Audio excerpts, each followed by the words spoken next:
Story time audio ബുക്സിലേക്ക് എല്ലാവർക്കും സ്വാഗതം. ജോയ്സി എഴുതിയ കാണാത്ത തീരങ്ങൾ. സാനിയും ടോമിയും തമ്മിൽ ഏതോ സിനിമയിലെ സീൻ സംബന്ധിച്ച തർക്കത്തിലാണ്. സോഫിയയ്ക്ക് അത് കേട്ട് ദേഷ്യം വരുന്നുണ്ടായിരുന്നു. നിർത്തുന്നുണ്ടോ? അവൾ സഹി കെട്ടി ചോദിച്ചു. ഞങ്ങൾ വല്ലതും പറയുന്നതിന് ചേച്ചിക്കെന്നാ? സാനിയെ ചോദിച്ചു. ബാക്കിയുള്ളവർക്ക് ഉറങ്ങണം. ഉറങ്ങിക്കോ. ആരാ പറഞ്ഞത് വേണ്ടാന്ന്? ടോണി ചോദിച്ചു. സോഫിയ എണീറ്റ് പോയി ലൈറ്റ് അണച്ചു. കുട്ടികൾ രണ്ടുപേരും ഇരുട്ടത്തും തർക്കം തുടർന്നു. സോഫിയ ഫോൺ എടുത്തു നോക്കി. 5 മിസ്ഡ് കോൾ. 5ഉം കിഷോറിൻ്റെ നമ്പറാണ്. അവൾ ഒരു വശത്തേക്ക് ചരിഞ്ഞു കിടന്നു. അടുത്ത കോൾ വന്നപ്പോൾ അവൾ മെസ്സേജ് വിട്ടു. Text me please. ഉടൻ മറുപടി വന്നു. എത്ര തവണ വിളിക്കണം? എത്ര വിളിച്ചാലും സന്തോഷം എന്നവൾ മറുപടി എഴുതി. കാണാൻ നല്ല രസമാണല്ലേ? അതെ, കുറേ മിസ്ഡ് കോൾ വന്നു കിടക്കുന്നത് കാണാൻ നല്ല രസം. പൂച്ചയ്ക്ക് വിളയാട്ട്, എലിക്ക്. എലിയാകണ്ട പ്ലീസ്, വേറൊരു പൂച്ചയായാൽ മതി. വീട്ടിൽ ചെന്നിട്ട് എന്താ ഇത്ര നേരം വിളിക്കാതിരുന്നേ? വിളിക്കണമായിരുന്നോന്നോ? മണ്ടിയായിട്ട് ഒരുപാട് അഭിനയിക്കല്ലേ. എനിക്ക് മനസ്സിലാകുന്നില്ലെന്ന് വിചാരിക്കണ്ട.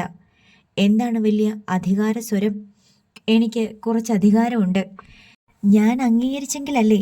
മറുവശത്ത് മിണ്ടാട്ടമില്ല. സോഫിയ അല്പം കാത്തു. കിച്ചുവേട്ട, നിങ്ങളുടെ വീട്ടിലെ പോലെ ഇവിടെ എല്ലാവർക്കും സെപ്പറേറ്റ് റൂമൊന്നുമില്ല. ഞാൻ കിടക്കുന്ന റൂമിൽ 4 പേരുണ്ട്. എല്ലാവരും കിടക്കണ്ടേ, ഉറങ്ങണ്ടേ? എന്നിട്ടല്ലേ എനിക്ക് ഫോൺ എടുക്കാൻ പറ്റൂ. മെസ്സേജ് ചെയ്യാലോ. ഞാൻ നല്ല ബിസിയായിരുന്നു. നാളെ രാവിലെ ആലുവയിൽ എത്തണ്ടേ? അതിരാവിലെ പോരണ്ടേ? കൊണ്ടുവരാനുള്ളതെല്ലാം ഇന്നേ പാക്ക് ചെയ്ത് വെക്കണ്ടേ? അപ്പോൾ ഇനി സംസാരിക്കാൻ പറ്റില്ലേ? എങ്ങനെ? ഇവിടെ പിള്ളേർ ഉറങ്ങിയിട്ടില്ല. അത് ടൈപ്പ് ചെയ്യുന്നതിന് പകരം സോഫിയ ചോദിക്കുകയാണ് ചെയ്തത്. ചോദിച്ചു കഴിഞ്ഞപ്പോഴാണ് മണ്ടത്തരം മനസ്സിലായത്. കോളിലല്ല, മെസ്സേജിലാണ് താൻ. ലൈറ്റ് തെളിഞ്ഞു കഴിഞ്ഞു. സോഫിയ ഞെട്ടി മുഖം തിരിച്ചു നോക്കി. തൊട്ടപ്പുറത്തെ സിംഗിൾ കോട്ട് കട്ടിലിൽ എണീറ്റിരിക്കുകയാണ് സാനിയ. പുതപ്പ് പുതച്ച് കിടന്നിട്ട് എണീറ്റിരിക്കുന്ന മാതിരി. ചേച്ചി ആരോടാ പറഞ്ഞത് പിള്ളേർ ഉറങ്ങിയിട്ടില്ലെന്ന്? സോഫിയ തലയണിയിൽ കൈമുട്ടൂന്നി തിരിഞ്ഞു. ഞാനങ്ങനെ പറഞ്ഞോ? ഞാൻ കേട്ടല്ലോ. ആ, ഞാനൊന്ന് മയങ്ങിയായിരുന്നു. സ്വപ്നത്തിലായിരിക്കും. സ്വപ്നത്തിൽ ആരോടാ പറഞ്ഞത്? എൻ്റെ കെട്ടിയവനോട്. പോ ഒന്ന്. സോഫിയ പെട്ടെന്ന് മറുവശത്തേക്ക് തിരിഞ്ഞു കിടന്നു. ആർക്കറിയാം ആണോന്ന്? സാനിയയുടെ ശബ്ദം ആത്മഗതം പോലെ കേട്ടപ്പോൾ സോഫിയയ്ക്ക് ചിരി വന്നു. ലൈറ്റ് അണഞ്ഞു. അവൾ ഓൺലൈനിൽ കിച്ചുവിനെ തിരഞ്ഞു. കാണാനില്ല. ഫോൺ കൈത്തണ്ടയിൽ വെച്ച് അതിലേക്ക് നോക്കി. അവൻ വരുന്നതും കാത്ത് അവൾ കിടന്നു. ഇത്തവണയും കിഷോറും സന്ദീപും അല്ലിമയും കൂടി ബസ് സ്റ്റാൻഡിൽ വെച്ച് തന്നെ സോഫിയയെ പിക്ക് ചെയ്തു. ബദനി ഹോസ്പിറ്റലിലേക്ക് ആലുവ ടൗണിൽ നിന്ന് 2 കിലോമീറ്ററോളം ദൂരമുണ്ടായിരുന്നു. സോഫി ഒരു ട്രോളി ബാഗും 2 ഷോൾഡർ ബാഗും ഏന്തി പൂർണ്ണ സന്നാഹത്തോടെയാണ് വന്നത്. ആദ്യം ലഗേജ് എല്ലാം ഹോസ്റ്റലിൽ എത്തിച്ചു. അതിനുശേഷം ഹോസ്പിറ്റലിലേക്ക് പോയി. ഡ്യൂട്ടിയിൽ പ്രവേശിക്കാനുള്ള പ്രാരംഭ നടപടികൾ വളരെ വേഗം കഴിഞ്ഞു. സോഫിയ ഡ്യൂട്ടി ചെയ്യേണ്ട ബ്ലോക്കിലേക്ക് പോകേണ്ട സമയമായപ്പോൾ കിഷോറും അല്ലിമയും സന്ദീപും അവളോട് യാത്ര പറഞ്ഞു. സന്ദീപ് അവളെ ചെറുതായെന്ന് ഉപദേശിക്കുകയും ചെയ്തു. ഇവൻ വിളിക്കുമ്പോൾ നീ ഫോൺ എടുക്കുന്നില്ല എന്നുള്ളതാ ഏറ്റവും വലിയ പരാതി. നീ ഫോൺ എടുക്കണേ. വല്ലപ്പോഴും അങ്ങോട്ട് തിരിച്ചു വിളിക്കുന്നത് കൊണ്ടും കുഴപ്പമില്ല. ഒരു തവണയെങ്കിലും നീ അവനെ വിളിച്ചിട്ടുണ്ടോ സോഫി? ഞാൻ എന്തിനാ വിളിക്കുന്നേ? ഇവന് നിന്നോട് പൊരിഞ്ഞ പ്രേമമല്ലേ? അത് നിനക്ക് മനസ്സിലാകാഞ്ഞിട്ടാണോ? പക്ഷേ എനിക്ക് തിരിച്ചങ്ങോട്ട് തോന്നണ്ടേ? ചെറു ചിരിയോടെയാണ് പറച്ചിൽ. എന്തുകൊണ്ടാ തോന്നാത്തത്? അവൻ ഇത്രയൊക്കെ ചെയ്തു തന്നില്ലേ? അലഞ്ഞു നടന്ന് ജോലി കണ്ടുപിടിച്ച് ഇവിടെ കൊണ്ടുവന്ന് കുടിയിരുത്തി. ഇതിൽ കൂടുതൽ എന്താ? ഇത് കോമ്പൻസേഷൻ അല്ലേ? പകരത്തിന് പകരം പോണ്ടിച്ചേരിയിലെ എൻ്റെ ജോലി കളയിച്ചതിൻ്റെ. എൻ്റെ സന്തുവേട്ട, അവളോട് സംസാരിക്കാൻ നിൽക്കണ്ട. നമുക്ക് പോകാം. കിഷോറിൻ്റെ മുഖത്ത് ദേഷ്യം ഇരമ്പി. സോഫി, അവസാനം നിന്നെ വിട്ട് ഇവൻ വേറെ വല്ല പെണ്ണുങ്ങളെയും പിടിക്കും. ഇവൻ്റെ മാർക്കറ്റ് വാല്യൂ നിനക്കറിയാഞ്ഞിട്ടാ. സന്ദീപ് മുന്നറിയിപ്പ് നൽകി. തുമ്മിയാൽ തെറിക്കുന്ന മൂക്കാണോ? സോഫിയെ ചിരിച്ചുകൊണ്ട് ചോദിച്ചു. അതെ, ഇത് തുമ്മിയാൽ തെറിക്കും. കിഷോർ ദേഷ്യത്തിൽ മുഖം തിരിച്ച് ഹോസ്പിറ്റലിന് പുറത്തേക്ക് നടന്നു. സോഫി, നീ അവനെ വട്ടാക്കല്ലേ? സന്ദീപ് താക്കീത് ചെയ്തു. എന്തിനാ ഇങ്ങനെ വെപ്രാളപ്പെടുന്നേ? സോഫിയെ ചോദിച്ചു. നിനക്കിഷ്ടമല്ലെങ്കിൽ നീ എവിടെങ്കിലും പോയി തൊലയിടീന്ന് പറയണ്ടേ? അപ്പോൾ നമുക്കല്ലേ ചങ്കിടിപ്പ്? എൻ്റെ അമ്മേ, ഇത് വേറെ ജനുസാണല്ലോ. ഞാനിതുവരെ കണ്ടിട്ടില്ല ഇങ്ങനെ പിടിച്ചാ പിടികിട്ടാത്തൊരു സംഭവം. അപ്പോഴും സോഫിയ ശാന്തമായി പുഞ്ചിരിച്ചു. നിനക്കൊരു വേവലാതിയുമില്ലേ അവൻ പിണങ്ങിയോന്ന്? അല്ലിമ ചോദിച്ചു. ഇല്ലെന്ന് അവൾ കണ്ണടച്ച് ചുമൽ കൂച്ചി. എന്താ ഇല്ലാത്തത്? കിച്ചുവേട്ടനിപ്പോൾ വേവലാതി തുടങ്ങിയിട്ടുണ്ട്. രണ്ടുപേരും കൂടെ എന്തിനാ? ആരെങ്കിലും ഒരാൾ ടെൻഷൻ അടിച്ചാൽ പോരെ? നമിച്ചു പൊയ്ക്കോട്ടെ. ശരി, കിച്ചുവിനോട് എന്തെങ്കിലും പറയണോ? ഞാൻ പറഞ്ഞോളാം. വിളിച്ചു പറയൂ. എന്നെ വിളിക്കും. നല്ല ഉറപ്പല്ലേ? സോഫിയ പുഞ്ചിരിച്ച് തലയാട്ടി. സന്ദീപും അല്ലിമയും പാർക്കിംഗ് ഏരിയയിലെത്തിയപ്പോൾ കിഷോർ കാറിൽ കയറി ഇരിപ്പുണ്ടായിരുന്നു. അല്ലിമ ഡോർ തുറന്ന് കയറിയിരുന്നിട്ട് പറഞ്ഞു, എന്തൊരു സുഖം. പുറത്ത് എന്താ ചൂട്. നീ അവളോട് പിണങ്ങിയിരിക്കുവാണോടാ? സന്ദീപ് ചോദിച്ചു. അവളുടെ ജാടയൊന്നുമല്ലടാ, നിന്നെ അവൾക്ക് അത്രയ്ക്ക് വിശ്വാസമാ. ആണെങ്കിൽ ഇങ്ങനാണോ പെരുമാറേണ്ടത്? അവൾക്കൊരു ഡിസിപ്ലിൻ ഉണ്ടെന്ന് വിശ്വസിക്ക്. എവിടെ നിൽക്കണമെന്നും ഏതെൻ്റെ വരെ പോകണമെന്നും അവൾക്ക് ശരിക്കറിയാം. എന്നെ വിശ്വസിച്ചാൽ മാത്രം മതിയോ? എനിക്കും വിശ്വാസം വരണ്ടേ? നിനക്ക് വിശ്വാസമില്ലേ? എങ്ങനെ വിശ്വസിക്കും? കുറച്ച് കഴിയുമ്പോൾ ഒരു ഡോക്ടർക്ക് അവളോട് ഇഷ്ടം തോന്നിയെന്നിരിക്കട്ടെ. അയാൾ പ്രപ്പോസ് ചെയ്ത അവൾക്ക് ആ പ്രലോഭനം തടയാൻ പറ്റുമെന്നെന്താ ഉറപ്പ്? ഏയ് സോഫി, അങ്ങനെയൊന്നും കാലുമാറുന്നവളല്ല. എങ്ങനെ അറിയാമല്ലെന്ന്? ഇപ്പം തന്നെ നമ്മൾ കഷ്ടപ്പെട്ട് ജോലി ശരിയാക്കി കൊടുത്തു. എന്നിട്ട് അവൾ പറഞ്ഞത് കേട്ടില്ലേ? കോമ്പൻസേഷനാണെന്ന്. അവളുടെ ജോലി നമ്മൾ കളയിച്ചതിന് പകരം. അപ്പോൾ പിന്നെ നന്ദിയും കടപ്പാടും വേണ്ടല്ലോ. ഞാനൊന്നും പറഞ്ഞില്ലായിരുന്നല്ലോ എന്ന് പറഞ്ഞ് ഈസിയായിട്ട് നമ്മളെ ഒഴിവാക്കാം. കിച്ചു, അവൾ അങ്ങനെയല്ല. നീ പദപ്രശ്നവുമായി നടക്കുന്ന കുട്ടിയെപ്പോലെയാ. എല്ലാ കളങ്ങളും കറക്റ്റായിട്ട് പൂരിപ്പിക്കണം. നീ കുറച്ച് ക്ഷമിക്ക്. സന്ദീപ് കാർ ഓടിക്കുന്നതിനിടയിൽ അവനെ ഉപദേശിച്ചുകൊണ്ടിരുന്നു. പടമുഖത്ത് മാഹി മദ്യം വിൽക്കുന്നുണ്ടെന്നറിഞ്ഞ് അങ്ങോട്ട് പോകാനായി സ്റ്റേഷന്റെ മുറ്റത്ത് കിടന്ന ജീപ്പിനടുത്തേക്ക് ചെല്ലുകയായിരുന്നു മുരിക്കാശ്ശേരി SI KP എൽദോസ്. അപ്പോഴാണ് ഫോണിൽ ഒരു കോൾ വന്നത്. എൽദോസ് ഫോൺ എടുത്ത് സംസാരിച്ചു. മറുവശത്ത് നിന്ന് പറയുന്നതെല്ലാം മൂളി മൂളി കേട്ടു. ഒടുവിൽ കോൾ തീർത്തിട്ട് സ്റ്റേഷൻ ഓഫീസിലേക്ക് കയറി ചെന്നു. CPOമാരായ അലക്സിനെയും റോജിയെയും വിളിച്ച് ഒരു ചുമതല ഏൽപ്പിച്ചു. ക്രൈംബ്രാഞ്ചിൽ നിന്ന് ഒരു കോൾ വന്നിട്ടുണ്ടായിരുന്നു. പെരിയാർ വാലി എന്ന സ്ഥലത്ത് പോയി കണിയാമ്പറമ്പിൽ ശേഖരൻകുട്ടി എന്നയാളും ഫാമിലിയും ഇപ്പോൾ എവിടെയാണ് താമസിക്കുന്നതെന്ന് കണ്ടുപിടിക്കണം. സർ, കണ്ടുപിടിച്ചിട്ട് കസ്റ്റഡിയിൽ എടുക്കണോ? ഒന്നും ചെയ്യണ്ട. അവരെ പറ്റിയുള്ള വിശദ വിവരങ്ങൾ കളക്ട് ചെയ്തുകൊണ്ട് വരണം, SI നിർദ്ദേശിച്ചു. ഏതെങ്കിലും കേസിന്റെ അന്വേഷണവുമായി ബന്ധപ്പെട്ടാണോ സർ? കോട്ടയത്ത് നിന്ന് ക്രൈംബ്രാഞ്ച് DYSPയെ വിളിച്ചത്. എന്തെങ്കിലും കേസായിരിക്കണം. എന്താണ് ക്രൈം എന്ന് പറഞ്ഞിട്ടില്ല.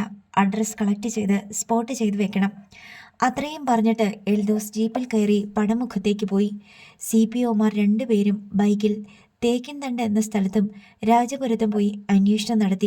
കണിയാമ്പറമ്പിൽ എന്നൊരു അഡ്രസ് അവർ രാജപുരത്ത് കണ്ടുപിടിച്ചെങ്കിലും അവിടെ ശേഖരൻകുട്ടി എന്നൊരാൾ ഉണ്ടാകാൻ തീരെ സാധ്യതയില്ലായിരുന്നു. കാരണം അതൊരു ക്രിസ്ത്യൻ കുടുംബമായിരുന്നു. CPOമാർ രണ്ടുപേരും അന്വേഷണത്തിന് ശേഷം മുരിക്കാശ്ശേരി കുത്തുങ്കൽ പോലീസ് സ്റ്റേഷനിലെത്തി. പടമുഖത്ത് കള്ളക്കടത്ത് മദ്യം പിടിക്കാൻ പോയ SI വൈകുന്നേരത്ത് വന്നപ്പോൾ അവർ തങ്ങൾക്ക് കിട്ടിയ വിവരങ്ങൾ അറിയിച്ചു. SI എൽദോസ് ഹേമചന്ദ്രന്റെ ഫോണിലേക്ക് വിളിച്ച് പെരിയാർ വാലിയിൽ അന്വേഷിച്ചുവെന്നും ശേഖരൻകുട്ടി എന്നയാളെ പറ്റിയോ കുടുംബത്തെ പറ്റിയോ യാതൊരു അടയാളവും ലഭിച്ചില്ലെന്നും വെളിപ്പെടുത്തി. നിങ്ങളൊരു കാര്യം ചെയ്യണം. കണിയാമ്പറമ്പിൽ ശേഖരൻകുട്ടിയുടെ വീട് തിരക്കി ആര് വന്നാലും അവരെ ട്രാക്ക് ചെയ്യുക. ശരി സർ, എന്നിട്ട് എന്നെ വിവരം അറിയിക്കുക. Okay sir. എൽദോസ് എല്ലാം സമ്മതിച്ചു. പത്രം ഏജന്റ് ഔസേപ്പച്ചൻ പാലക്കുന്നിൽ സന്ദീപിനെയും കൂട്ടരെയും കാത്ത് മുരിക്കാശ്ശേരി ടൗണിൽ കാലത്ത് 10 മണി മുതൽ നിൽക്കുകയാണ്. ഇടയ്ക്ക് സന്ദീപിൻ്റെ നമ്പറിലേക്ക് വിളിച്ചപ്പോൾ ചേലച്ചുവട് വരെ എത്തിയെന്നും അവിടെ വെച്ച് ഒരു ജീപ്പ് ഡ്രൈവർ കീരിത്തോട് പനംകുട്ടി റൂട്ടിലുള്ള പകുതിപ്പാലം എന്ന സ്ഥലത്ത് നിന്ന് തിരിഞ്ഞു പോയാൽ തേക്കൻതണ്ട് പോകാൻ എളുപ്പമുണ്ടെന്നും പറഞ്ഞതായി സന്ദീപ് ഔസേപ്പച്ചനെ അറിയിച്ചു. അതൊന്നും നോക്കണ്ട സാറേ, ആ വഴിയൊക്കെ ഓഫ് റോഡാ. 4 വീൽ ഡ്രൈവോ ജീപ്പ് മാത്രമേ പോകത്തുള്ളൂ, ഔസേപ്പച്ചൻ പറഞ്ഞു. ചേലച്ചുവട്ടിൽ നിന്ന് ഇറങ്ങി പെരിയാറിന് കുറുകെയുള്ള പാലം കടന്ന് ഉപ്പുതോട് വഴിയോ പൂമാങ്കണ്ടം വഴിയോ മുരിക്കാശ്ശേരിയിൽ എത്താമെന്നും അതിന് ഇനി അരമണിക്കൂർ മതിയാകുമെന്നും ഔസേപ്പച്ചൻ സന്ദീപിനെ ബോധ്യപ്പെടുത്തിയിട്ടുണ്ടായിരുന്നു. 25 മിനിറ്റിനുള്ളിൽ സന്ദീപും സംഘവും മുരിക്കാശ്ശേരിയിലെത്തി. ഔസേപ്പച്ചൻ അപ്പോൾ തന്നെ തൻ്റെ ബൈക്ക് സന്ദീപിനും കൂട്ടർക്കുമുള്ള പൈലറ്റ് വാഹനമാക്കി. സന്ദീപ് ഓടിച്ചു വന്ന ഫോർച്യൂണർ കാറിനുള്ളിൽ ആരൊക്കെയുണ്ട് എന്ന് പോലും നോക്കാതെ അയാൾ മുമ്പേ ബൈക്ക് ഓടിച്ചു പോയി. കൊടും വളവുകളും കുത്തനെയുള്ള ഇറക്കങ്ങളും താണ്ടി അവർ തേക്കിൻതണ്ട് എന്ന സിറ്റിയിലെത്തി. ഔസേപ്പച്ചൻ ഒരു ചായക്കടയ്ക്ക് മുന്നിൽ ബൈക്ക് നിർത്തിയിട്ട് സന്ദീപിനോട് കാർ സൈഡാക്കാൻ കൈ കാണിച്ചു. സന്ദീപ് റോഡ് സൈഡിൽ കാർ ഒതുക്കി നിർത്തി. ഹെൽമറ്റ് അഴിച്ച് ബൈക്കിൽ വെച്ച ശേഷം ഔസേപ്പച്ചൻ ഇറങ്ങി ഫോർച്യൂണറിനടുത്ത് വന്നു.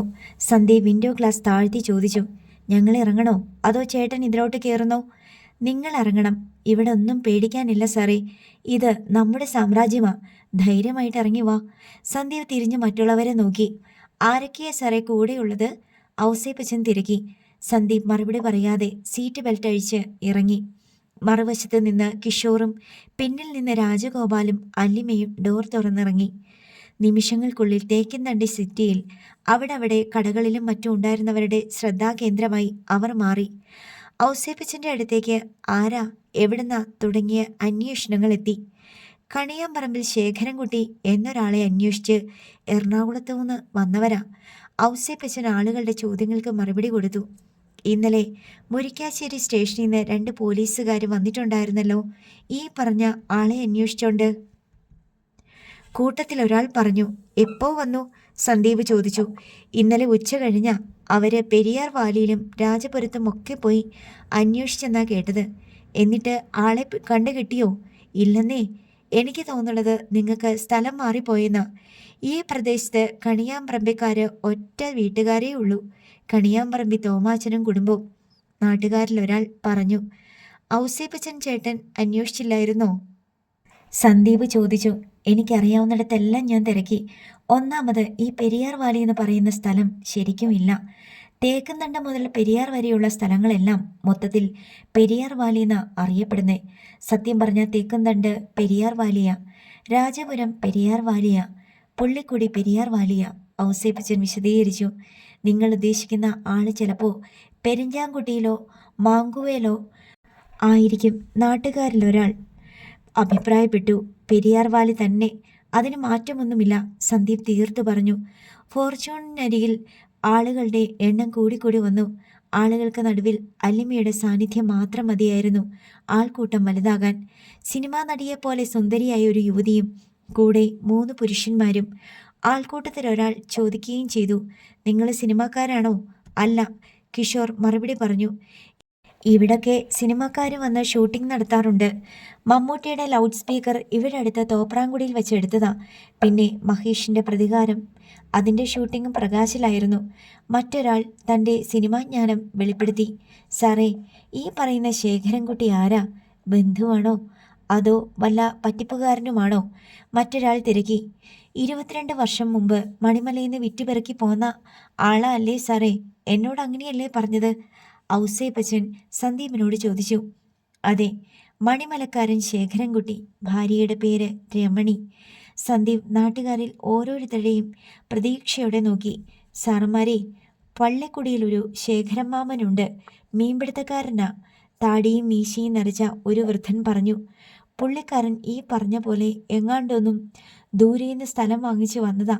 അതാരപ്പാ ശേഖരമാമൻ? ആളുകൾ ആശ്ചര്യത്തോടെ പരസ്പരം നോക്കി.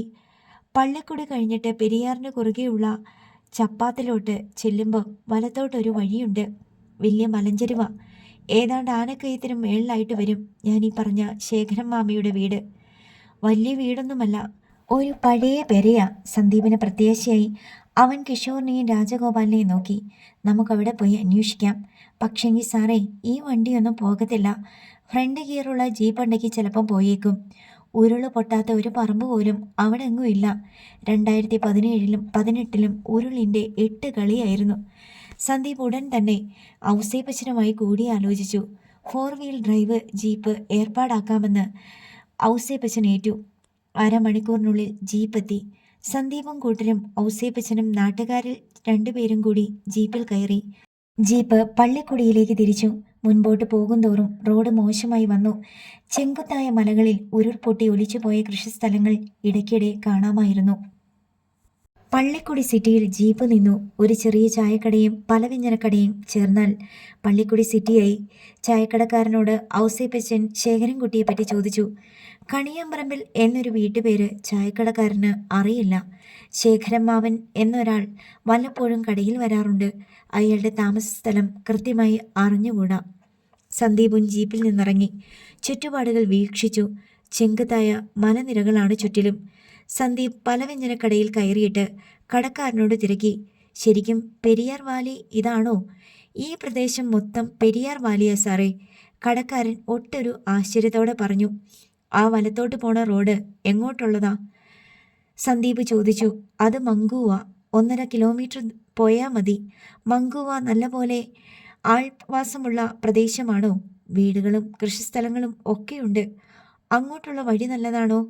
മാങ്കുത്ത് പാലം വരെ ടാറിടാത്ത റോഡാ, എന്നാലും ജീപ്പ് പോകും സാറേ.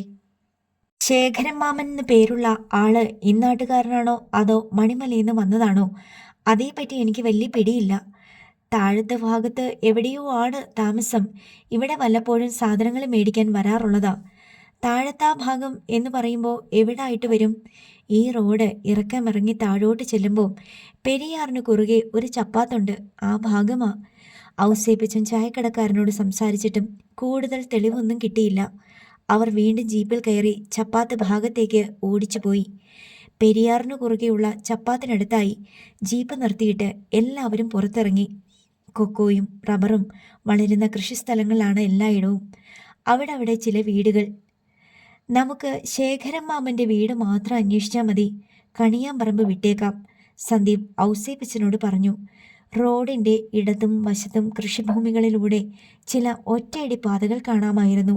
അങ്കിളും അല്ലിയും കൂടെ ഇവിടെ നിന്നാ മതി. ഈ കുന്നും മലയും കയറി അലയണ്ട, ഞങ്ങൾ പോയി നോക്കിയിട്ട് വരാം, സന്ദീപ് രാജഗോപാലിനോടായി പറഞ്ഞു. എനിക്ക് വരാൻ ഒരു ബുദ്ധിമുട്ടുമില്ല, അല്ലിമ പറഞ്ഞു. ആദ്യം ആളെ കണ്ടുപിടിക്കട്ടെ, എന്നിട്ട് ഞാൻ വന്ന് കൂട്ടിക്കൊണ്ടു പോകാം. അതുവരെ ബോറടിച്ച് നിൽക്കണോ? ഇവിടെ ബോറിങ്ങോ? കണ്ണു തുറന്ന് നാലുപാട് നോക്ക്, എന്ത് രസം കാണാൻ. എങ്ങോട്ട് നോക്കിയാലും മല. ഈ പെരിയാറ് നോക്ക്, ഒരു കാലത്ത് നിറഞ്ഞു കവിഞ്ഞൊഴുകിയ പുഴയാ. കണ്ടില്ലേ, കാട്ടാനക്കൂട്ടങ്ങൾ ഇറങ്ങിയ മാതിരി. പാറക്കൂട്ടങ്ങൾ ഇടുക്കിയിൽ ഡാം കെട്ടിയപ്പോഴാ ഇത് പുഴയല്ലാതായത്, സന്ദീപ് വിശദീകരിച്ചു. അല്ലിമ പരിഭവത്തോടെ അവനെ നോക്കി. അവൾക്ക് ബോറടിച്ചിട്ടൊന്നുമല്ല, അവൻ്റെ കൂടെ നടക്കണം. അവൻ്റെ അന്വേഷണത്തിൽ കണ്ണും കാതും കൂർപ്പിച്ചു നിൽക്കണം. അന്വേഷകർ 2 സംഘമായി തിരിഞ്ഞു. ഒരു കൂട്ടർ ചപ്പാത്തിൻ്റെ താഴ്ഭാഗത്തേക്കും അടുത്ത കൂട്ടർ മുകൾ ഭാഗത്തേക്കുമുള്ള ഒറ്റയടി പാതകൾ താണ്ടി നടന്നുപോയി. ഔസേപ്പച്ചനും കിഷോറും തേക്കിൻതണ്ടിൽ നിന്ന് വന്ന തങ്കച്ചൻ എന്ന തദ്ദേശവാസിയുമായിരുന്നു ഒരു ടീം.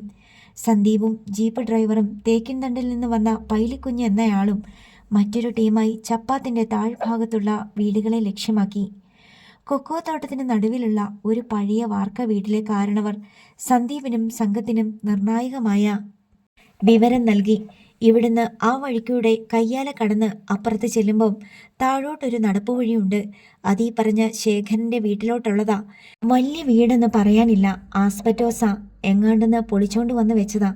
സന്ദീപും സംഘവും നന്ദി പറഞ്ഞ് കേട്ട വഴിയിലൂടെ നടന്നുപോയി. ഇറക്കമിറങ്ങി ചെന്നപ്പോൾ വലതുവശത്ത് ഒരു പുഴ, ഇടതുവശത്ത് പെരിയാർ.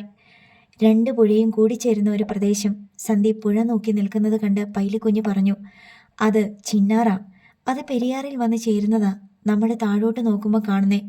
കുറച്ചുകൂടി അപ്പുറത്തോട്ട് ചെല്ലുമ്പോൾ മുതിരപ്പുഴയാറും കൂടെ വന്ന് ചേരും. അതെല്ലാം കൂടെ തടഞ്ഞു നിർത്തിയിട്ടാ ലോവർ പെരിയാർ അണക്കെട്ട്. സന്ദീപ് വിസ്മയത്തോടെ തലയാട്ടി. ചിന്നാറും പെരിയാറും കൂടി ചേരുന്ന ഭാഗത്തിന് മുകളിലായി ആസ്പെറ്റോസ് മേഞ്ഞ ഒരു വീട് കാണപ്പെട്ടു. ഒരു വലിയ ആമയെപ്പോലെ പതിഞ്ഞിരിക്കുന്ന വീട്.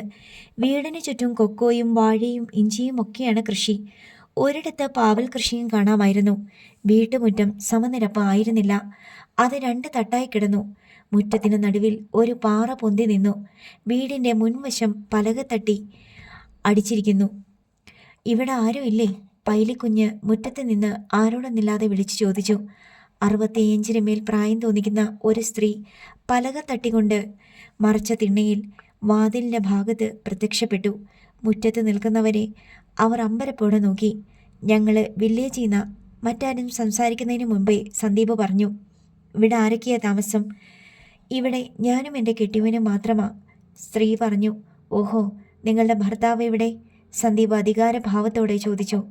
പുഴയിലോട്ട് പോയിരിക്കുക, മീനുണ്ടോയെന്ന് നോക്കാൻ. ഭർത്താവിന് എന്താ ജോലി? അങ്ങനെ പ്രത്യേകിച്ച് ജോലിയൊന്നുമില്ല, കൃഷിപ്പണിയൊക്കെ ചെയ്യും. വയ്യാണ്ടായില്ലേ? 1073 കഴിഞ്ഞു. റേഷൻ കാർഡൊക്കെ ഉണ്ടോ? ഉണ്ട്. കാർഡിൽ വീട്ടുപേരെന്താണ്? വെട്ടിപ്പറമ്പിലെന്ന് പറയും. വെട്ടിപ്പറമ്പോ? അതാണ് ശരിക്കും വീട്ടുപേര്? സന്ദീപ് ഒരു ചൂണ്ടയിട്ട് നോക്കി. റേഷൻ കാർഡിൽ അങ്ങനെയാ. അപ്പോൾ വേറൊരു വീട്ടുപേരും കൂടി ഉണ്ടല്ലോ. ഇതിവിടെ പണ്ട് താമസിച്ചുകൊണ്ടിരുന്ന കൂട്ടരുടെ വീട്ടുപേരാ. ഞങ്ങൾ ഇവിടെ താമസം തുടങ്ങിയപ്പോഴും ഇവിടത്തുകാരൻ ഞങ്ങളെ വെട്ടിപ്പറമ്പുകാരെന്നാ പറയണത്. പിന്നെ ഞങ്ങളായിട്ട് അത് മാറ്റാൻ പോയില്ല. പഴയ വീട്ടുപേരെന്തായിരുന്നു? കണിയാമ്പറമ്പിൽ.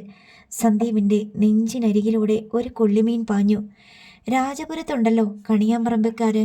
അവരുമായിട്ട് വല്ല ബന്ധമുണ്ടോ? ഇല്ല, ഞങ്ങൾ മണിമലക്കാരാ. കണിയാമ്പറമ്പ് ഒരുപാട് വീട്ടുകാരുണ്ട് പലയിടത്തും. അതിന് ജാതി മതവും ഒന്നുമില്ല. സന്ദീപ് അവരെ സൂക്ഷിച്ചു നോക്കി. പ്രായമായെങ്കിലും നല്ല ആരോഗ്യമുള്ള പ്രകൃതം, ബലിഷ്ഠങ്ങളായ കൈകൾ, മലകൾ താണ്ടിയും കൃഷിപ്പണികൾ ചെയ്തും ഉറച്ച ശരീരമാണെന്ന് തോന്നി. പേര് പറഞ്ഞില്ലല്ലോ. രമണി. ഭർത്താവിൻ്റെ പേര്? ശേഖരൻ. മുഴുവൻ പേരും പറ. ശേഖരൻകുട്ടി. മക്കൾ എത്ര പേരുണ്ട്? 3 പേരുണ്ടായിരുന്നു. ഇപ്പം 2 പേരേ ഉള്ളൂ. ആരൊക്കെയാ? മൂത്തവൾ സീതമ്മ. അവളെ തണ്ണിത്തോട്ടിൽ കെട്ടിച്ചയച്ചു.